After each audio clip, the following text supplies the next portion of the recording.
PDP सदर महबूबा मुफ्ती ने कहा है कि वो इंडिया अलायंस में वोट के लिए नहीं बल्कि राहुल गांधी के लिए हैं। उन्होंने कहा कि वो राहुल की आवाज और लड़ाई के साथ हैं। देखिए, हम इंडिया अलायंस के साथ इसलिए नहीं है कि वो हमें सपोर्ट करें नहीं करें। हम राहुल गांधी के साथ हैं, जिसने इस वक्त मुल्क में भाईचारे को, मुल्क के आईन को बचाने का बेड़ा उठाया हुआ है, जिसने इस मुल्क को टुकड़ों में बांटने को के खिलाफ आवाज उठाई है। हम उस और फिलहाल एक छोटा सा ब्रेक लेते हैं। ब्रेक के बाद खबरों का सिलसिला जारी रहेगा।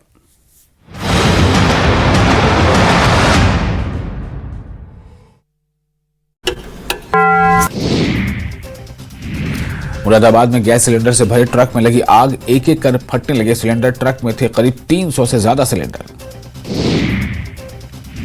इटावा में एक कार ने ट्रक को पीछे से टक्कर मार दी। हादसे में एक की मौत, 2 घायल। लखनऊ आगरा एक्सप्रेसवे पर हुआ हादसा। अंबेडकर नगर में तेज रफ्तार कार ने ऑटो को मारी टक्कर, एक की मौत, कई घायल। समनपुर थाना क्षेत्र की घटना। इटावा में ई रिक्शा गड्ढे में जा गिरा, चालक की मौत, एक घायल। बकेवर थाना क्षेत्र की घटना। सचिन तेंदुलकर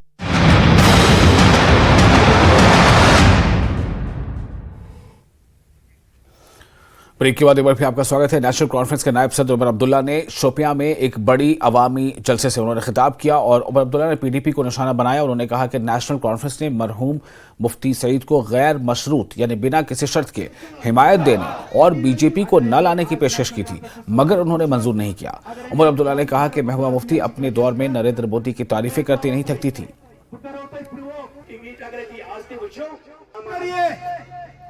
जब 2015 के नतीजे निकले थे, उस वक्त ये कलम दवात वाले ये बीजेपी के साथ बात कर रहे थे।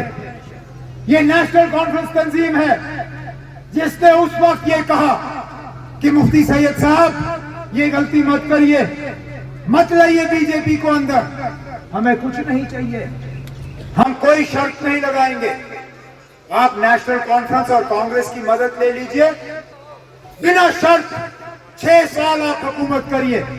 उस वक्त क्या कहा पीडीपी वालों ने?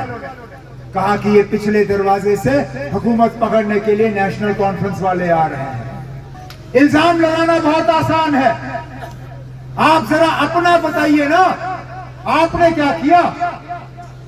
आप जरा अपना बताइए, आपके दौरे हुकूमत में क्या हुआ? जब यहां तबाही और बर्बादी मची थी, आप क्या कर रही थी? जब आपके पास मौका था यहाँ के लोगों के जज्बात की तर्जुमानी करने के लिए, आप किनकी तर्जुमानी कर रहे थी? हमें मालूम है। मियां साहब उस वक्त असेंबली में थे, शौकत उस वक्त काउंसिल में था, सकीना थी, बाकी थे। मुझे आपकी तकरीरें याद हैं, आप थकती नहीं थी जनाब मोदी साहब की तारीफ करते करते। रिकॉर्ड गवाह है, आपकी एक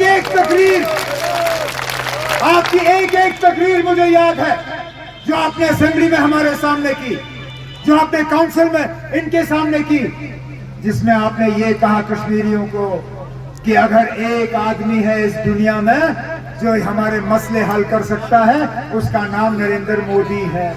तो किए मसले हल, मिला कुछ हमें।